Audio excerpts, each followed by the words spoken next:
Ang sarap pala pag pinagsama-sama itong mga gulay na to, lalo't sasamahan mo pa ng tofu. Talaga namang na-enhance ang lasa niya mga kaimbento. And then una, maglagay tayo ng water, pakuluin natin at ilalagay natin ang ating mga gulay pagkakulo ng ating tubig. Mga 1 minuto lang yan mga kaimbento, hindi dapat ma-overcook ang ating mga gulay. Kailangan medyo malutong-lutong pa siya. Ganyan kasi ako magluto ng gulay mga kaimbento. Kailangan na ayoko ng labsak. Gusto ko kasi yung medyo crunchy-crunchy pa siya. Kaya naman pagkaraan ng 1 minuto is hinango ko na siya yung ating cauliflower at yung ating broccoli.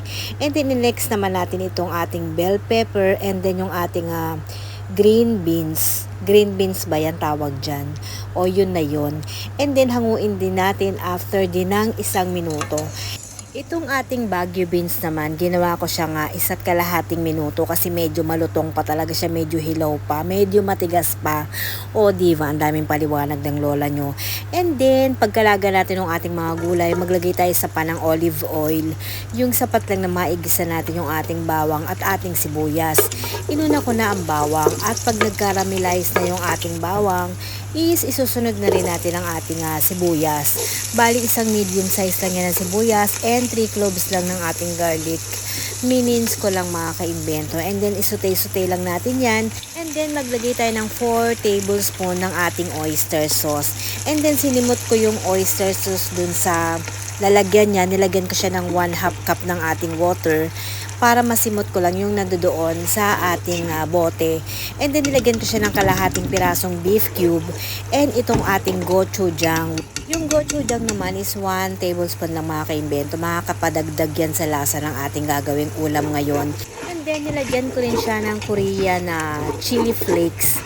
Masarap kasi yun mga kaimbento. Hindi siya ganun kaanghang. Yung nilalagay sa kimchi. And then, syempre, lagyan din natin siya ng pamintang durog. Depende na sa inyong panlasa. And then, yung asin din is depende na rin sa inyong panlasa. And then, nilagyan ko rin siya ng 1 tablespoon na brown sugar. Kung wala naman kayong brown sugar, kahit yung white sugar is okay naman. Pang-balance lang yan sa lasa mga kaimbento. And then, ilagay na natin itong ating mga gulay na inilaga natin kanina. Kahit anong gulay na meron kayo dyan, pwede nyong dagdagan. Ang sarap nito mga kaimbento. And then, nagprito rin pala ako ng tofu. Hiniwa-hiwa ko lang siya ng 5 square para naman na merong protein yung ating gulay. Hindi lang puro fiber o diva. Kompleto na yan. Yan lang is talaga ng mga mabubusog ka na kahit hindi ka na mag-rice. Yan lang ay sapat na. Mura din kasi ang mga gulay ngayon dito mga kaimbento pag taglamig. Mura ang broccoli at cauliflower. Sa mga hindi po nakapag-follow, please follow, like, and share. Love you!